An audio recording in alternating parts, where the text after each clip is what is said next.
World Book Day is just around the corner, so we've come up with a really super simple ladybird costume from What the Ladybird Heard. Got a pair of wings and a headdress.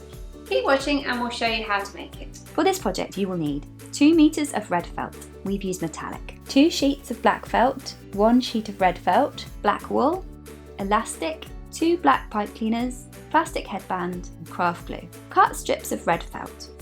Glue the strips onto the top of the headband. Trim the excess and glue underneath.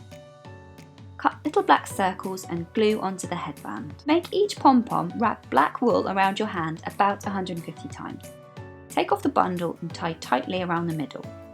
Cut through the loops and trim to neaten up. Fold a pipe cleaner and wrap it around the pom-pom, twisting it tightly underneath. Then attach it to the headband, twisting the ends together at the bottom. Glue a small piece of felt over the ends of the pipe cleaners.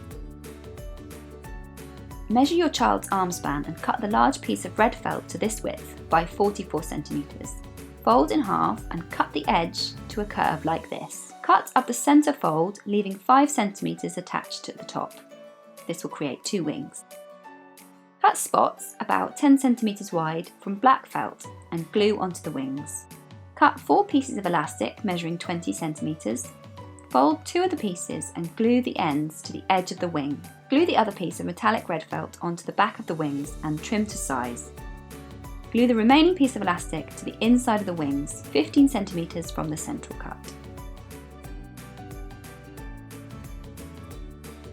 So there we have it, a really super simple ladybird costume from What the Ladybird Heard.